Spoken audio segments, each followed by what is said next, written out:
नमस्कार दोस्तों, एक बार फिर स्वागत है आप सभी का आपका अपने यूट्यूब चैनल स्टडी लोक पर। तो भाई देखो, कल की वीडियो में हमने आपको एक टॉपिक पढ़ाया था इंटरनेट ऑफ थिंग्स में। आपका चैप्टर नंबर दूसरा चल रहा है आईओटी डिवाइसेस। और आई डिवाइसेस के अंदर हमने टॉपिक पढ़ाया था आपको एलईडी और ट्राई कलर एलईडी, जो काफ़ी अच्छी तरह से आपने देखा है और आपको अच्छी तरह से समझ में आ गया होगा। कमेंट भी आए थे, दो चार बच्चों के बोल रहे थे कि सर वीडियो काफ़ी अच्छी लगी है। उन बच्चों के लिए मैं धन्यवाद कहना चाहता हूँ कि उन्होंने आखिर अब आकर उस वीडियो को समझा। और आज की इस टॉपिक में हम बात करने वाले हैं आपके रेसिस्टर की। रेसिस्टर क्या होता है और रेसिस्टर को कैसे अप्लाई किया जाता है, कितने प्रकार के होते हैं, इनका जो कनेक्शन होता है वो किस प्रकार क्रिएट किया जाता है, उसके बारे में बात करेंगे। पहले समझ लेते हैं इसकी मीनिंग और अर्थ, इसका आखिर में होता क्या है। तो रेसिस्टर और रेसिस्टेंस, यानी कि एक होता है आपका रेसिस्टर और एक होता है आपका रेसिस्टेंस। इन दोनों में क्या अंतर होता है? रेसिस्टर का मतलब होता है प्रतिरोध, और जो आपका रेसिस्टेंट होता है इसे बोलते हैं प्रतिरोधकता।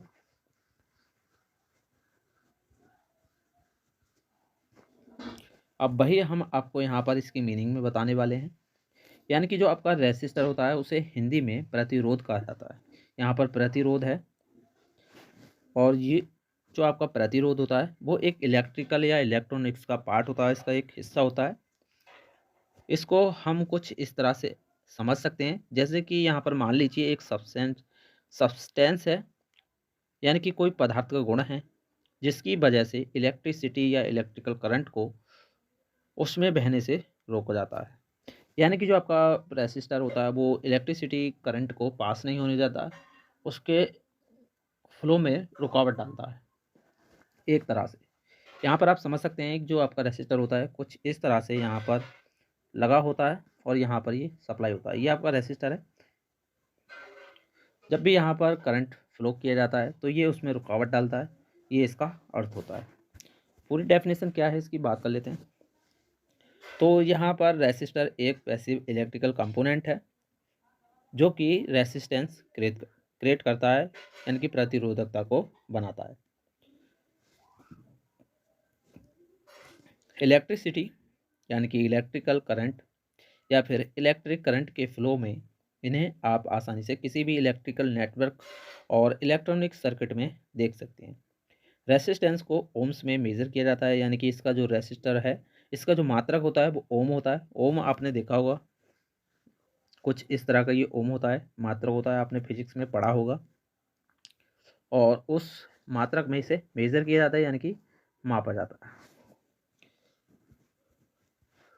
ओम उस रेसिस्टेंस को कहा जाता है जो तब एक्वर होता है, यानी कि जब सक्रिय होता है जब एक करंट 1 एम्पियर की किसी एक रेसिस्टर के माध्यम से पास करती है, यानी कि जिसके दोनों टर्मिनल के अक्रॉस एक वोल्ट ड्रॉप होता है, यानी कि एक वोल्ट यहाँ पर ट्रांसफर किया जाता है। और ये जो करंट होता है वो हमेशा ही वोल्टेज के साथ प्रोपोर्शनल होता है। इसके दोनों टर्मिनल एंड्स के अक्रॉस होते हैं। और जो आपका अनुपात यहाँ पर जो निकल कर आता है उसे ओम का लॉ कहा जाता है, ओम का नियम कहा जाता है।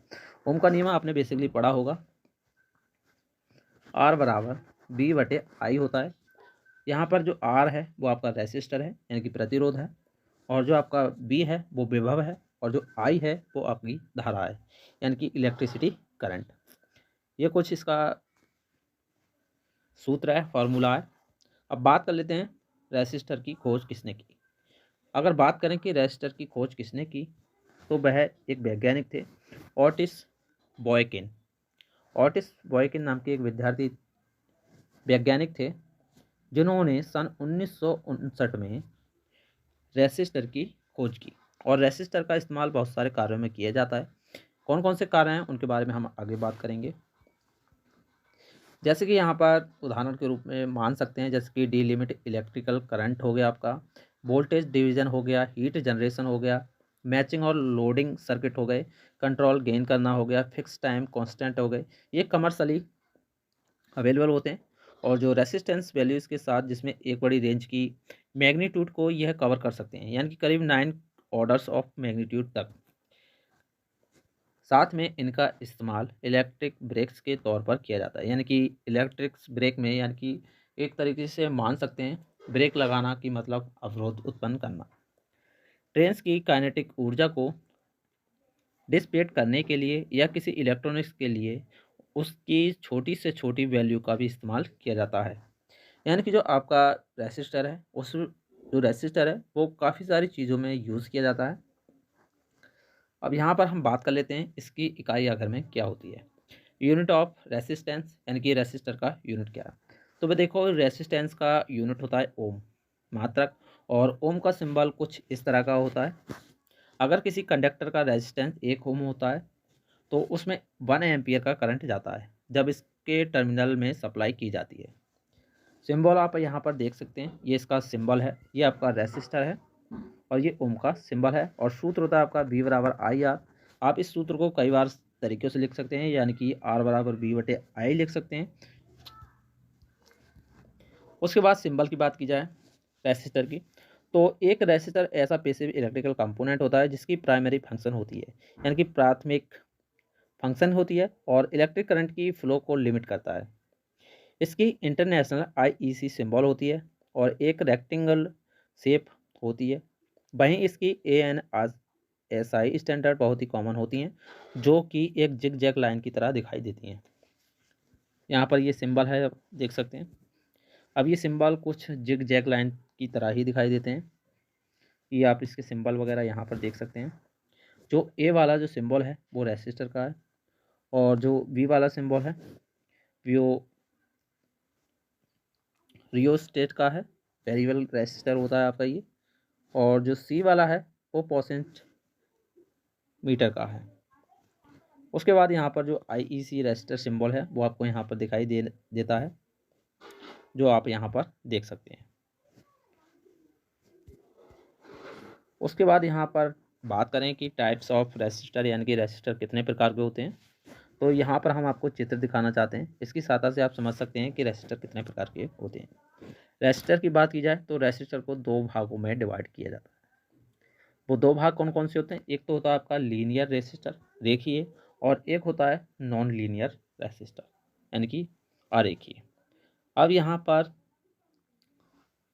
जो नॉन लीनियर हैं वो आपके सिलेबस में नहीं है, आपको केवल यही पढ़ने हैं।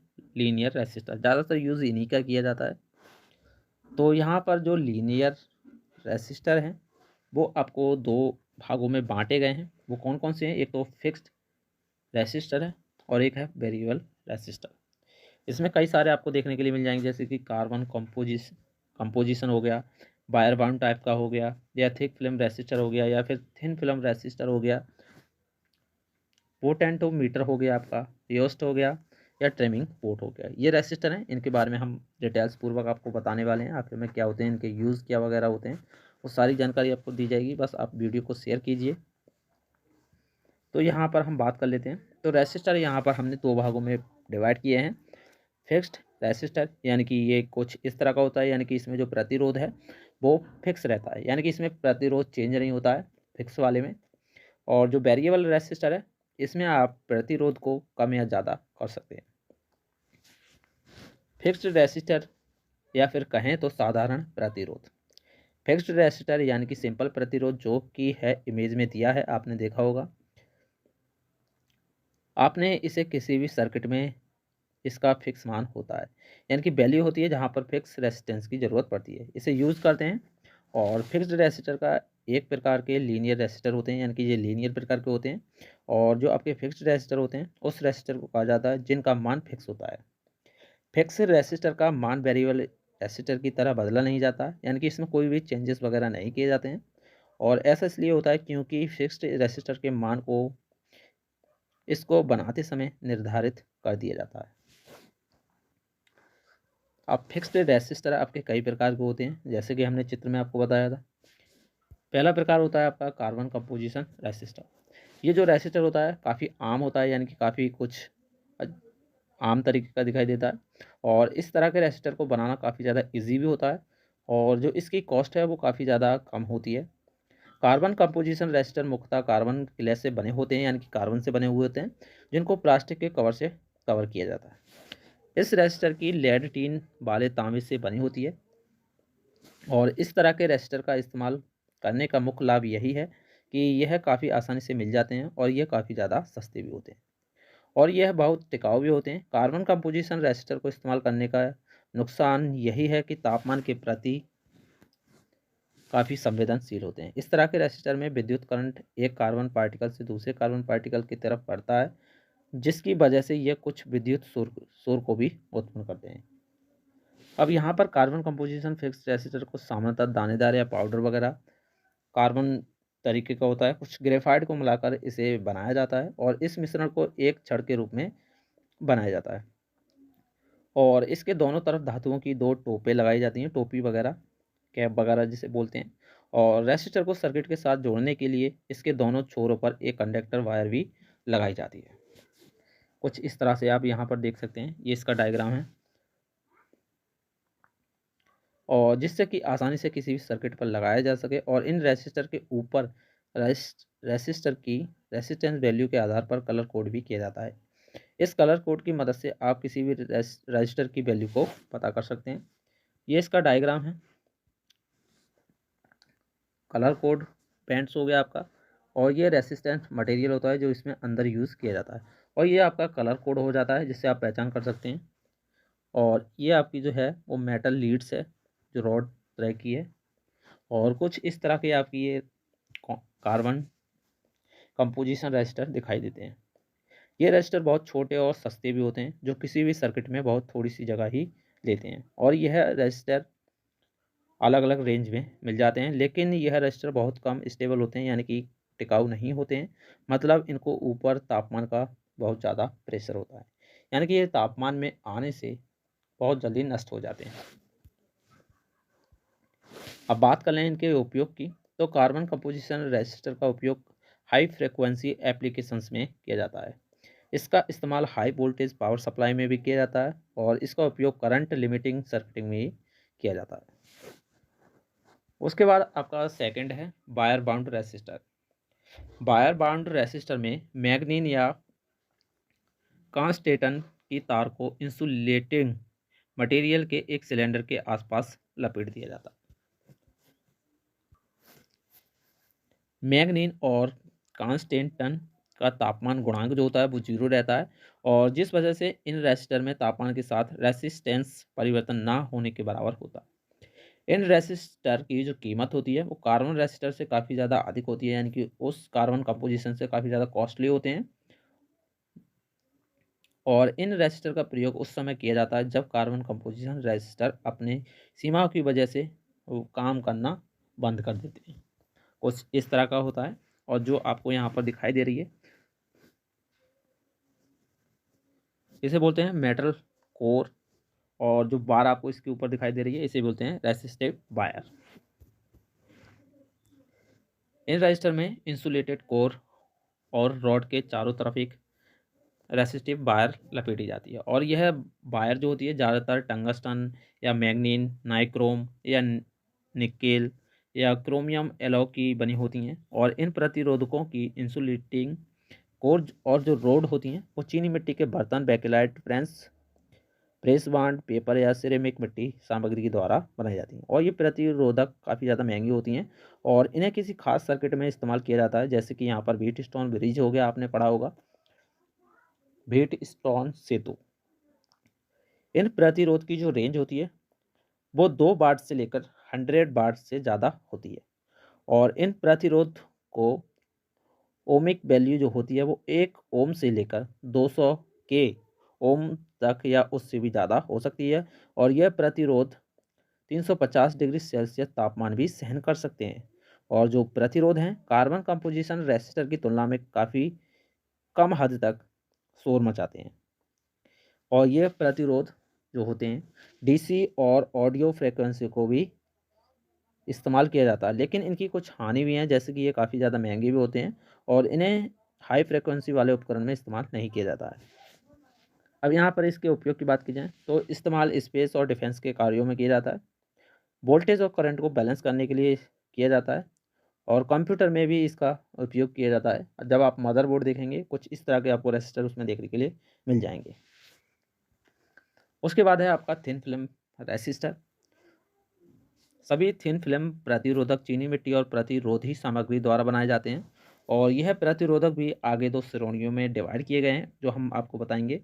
इस प्रतिरोधकता में बढ़िया क्वालिटी की चीनी मिट्टी और हाथ से बनी इंसुलेटिंग रॉड, प्लेट या ट्यूब के चारों तरफ सुचालक सामग्री की एक लेयर लगाई जाती है। अब जो 2 पार्ट में इसे डिवाइड किया जाता है वो पार्ट होते हैं। एक तो होता है आपका carbon film resistor. Carbon film resistor में क्या होता है कि हाई ग्रेड चीनी मिट्टी की सामग्री द्वारा इसे बनाया जाता है, और इस रॉड के ऊपर जो रेसिस्टिव कार्बन होती है वो बहुत ही पतली लेयर होती है, इसके चारों तरफ यहाँ पर लगाई जाती है।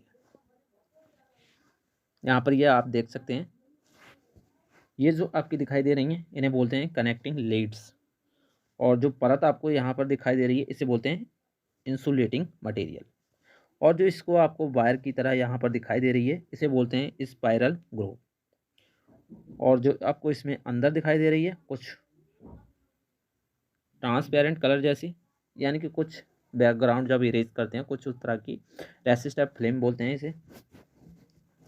और एक होता है आपका इसमें मेटल फिल्म रेसिस्टर, जो आप यहाँ पर देख सकते हैं। मेटल फिल्म रेसिस्टर जो होता है वो कार्बन फिल्म रेसिस्टर के द्वारा ही बनाया जाता है, यानी कि कुछ उसी की तरह ही बनाया जाता है, लेकिन फ़र्क बस इसमें इतना होता है, इसमें इतना अंतर होता है कि रोधक में कार्बन की जगह धातु का इस्तेमाल किया जाता है, और ये धातु निकेल क्रोमियम हो सकती है।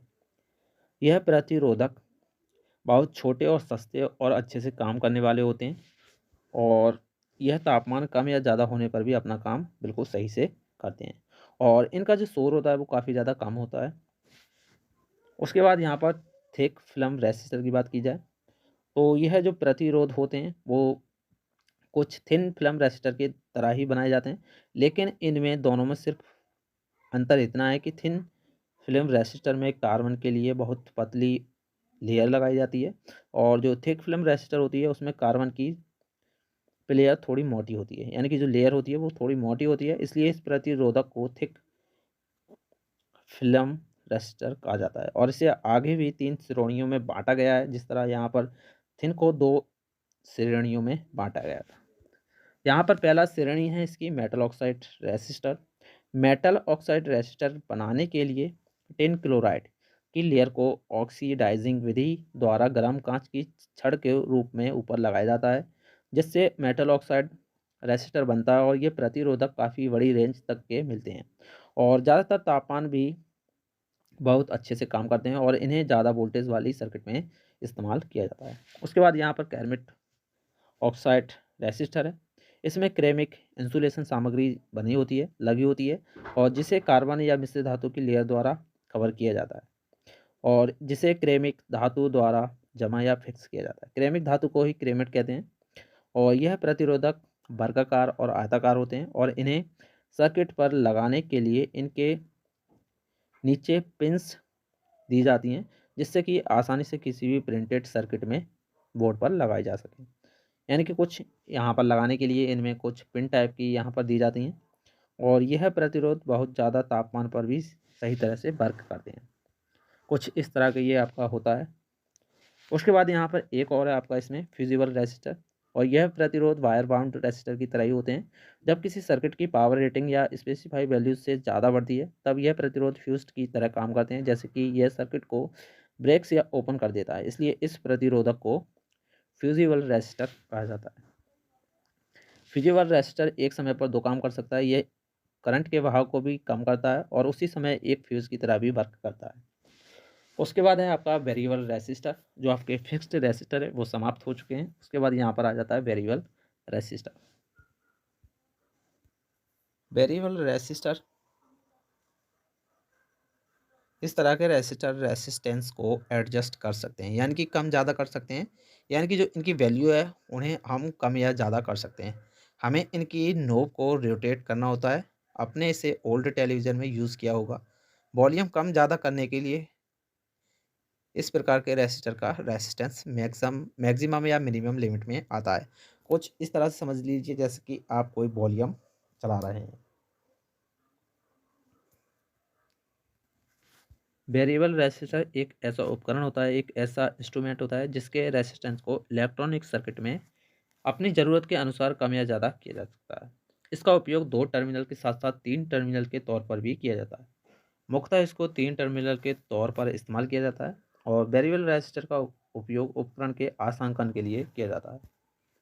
अब यहाँ पर बात कर लेते हैं इसके टाइप्स की। तो पहला जो टाइप है इसका, उसे बोलते हैं पोटेंशियोमीटर या पोटेंशियोमीटर बोल सकते हैं। और ये एक ऐसा प्रतिरोध होता है जो किसी भी सर्किट में वोल्टेज के लेवल को कंट्रोल करने का काम करता है। इस प्रतिरोध का कुल जो रेसिस्टेंस होता है बाहर वाले दोनों टर्मिनल के बीच का जो रेसिस्टेंस होता है, अब इसके रेजिस्टेंस को कंट्रोल करने के लिए बीच वाला टर्मिनल जो होता है, वाइपर बोलते हैं जिसे, उसमें इस्तेमाल किया जाता है इसका, और जिसे कि दाएं या बाएं घुमाने पर इसका रेसिस्टेंस कम या ज़्यादा हो सके। कुछ इस तरह का ये वॉल्यूम टाइप का आपको यहाँ पर देखने के लिए मिल जाएगा। यहाँ पर जो आपको दिखाई देता है इसे बोलते हैं कंट्रोल शाफ्ट, और ये जो आपको नीचे लेयर दिखाई दे रही है इसे बोलते हैं थ्रेडेड कॉलर। टर्मिनल आपको यहाँ पर 3 दिखाई दे रहे हैं। उसके बाद यहाँ पर जो पेनोलिक बाफर बोलते हैं इसे, और ये होती है आपकी कॉस्टिंग। आजकल बाज़ार में इस तरह के बहुत सारे प्रतिरोध आपको मिल जाएंगे। यहाँ पर पुराने आपने रेडियो वगैरह या टीवी वगैरह देखे होंगे, जो वॉल्यूम में जो यूज़ किए जाते हैं वो यही वाले जो रेजिस्टर होते हैं वो यूज़ किए जाते हैं। अब बात कर लें इनके उपयोग की, कहाँ कहाँ इन्हें इस्तेमाल किया जाता है। तो इनका जो इलेक्ट्रॉनिक सर्किट के वोल्टेज होते हैं उसमें डिवाइडर के तौर पर इनका यूज़ किया जाता है। रेडियो और टेलीविज़न में आवाज़ को कम या ज़्यादा करने के लिए, और मेडिकल उपकरणों में भी इनका यूज़ किया जाता है। उसके बाद यहाँ पर रियोस्टेट है आपका, और जो रियोस्टेट है वो एक ऐसा प्रतिरोध होता है जिसमें हम 2 या 3 टर्मिनल देखने को मिलेंगे, और इसे करंट को कंट्रोल करने के लिए इस्तेमाल किया जाता है। करंट को कंट्रोल करने के लिए इसे हाथ से भी सेट करना पड़ता है, और इस प्रतिरोध को टैप्ड रेसिस्टर या वेरिएबल वायर बाउंड रेसिस्टर के नाम से भी जाना जाता है। कुछ इस तरह का यहाँ पर ये दिखाई देता है। Rheostat variable wire bound resistor आपको 1 ओम से लेकर 150 ओम तक की रेंज में मिल सकते हैं, और इन प्रतिरोध को, अगर पावर रेटिंग की बात करें तो पावर रेटिंग इनकी 3 से 200 वाट तक होती है, लेकिन ज़्यादातर 5 से 50 वाट तक की पावर रेटिंग वाले प्रतिरोध को ज़्यादा इस्तेमाल किया जाता है।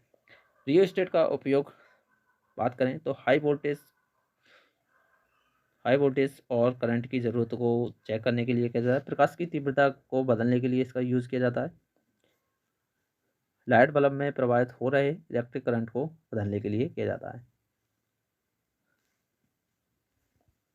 उसके बाद यहाँ पर अगला जो टाइप है आपका वो है थर्मिस्टर।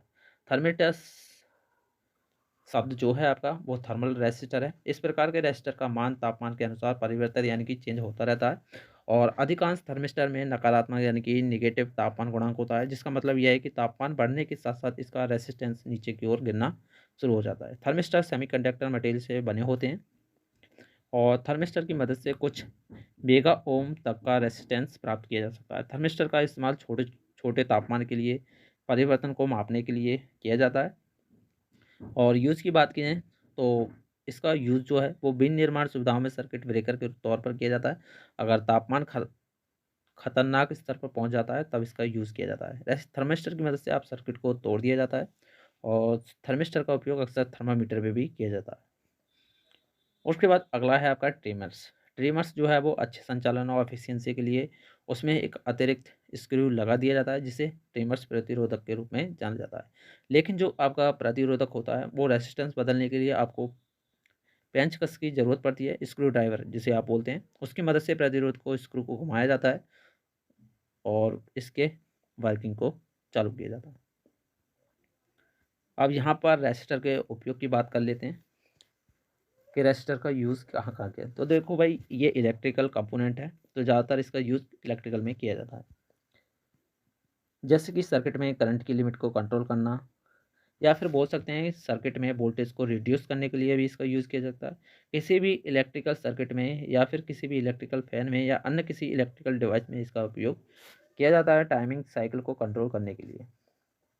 ट्रांसमिशन लाइन को टर्मिनेट करने के लिए भी इसका यूज़ किया जाता है। और यहाँ पर इसके बात कर लेते हैं कनेक्शन के बारे में। तो भाई देखो, आपके जो रेजिस्टर होते हैं उसमें 2 ही कनेक्शन होते हैं।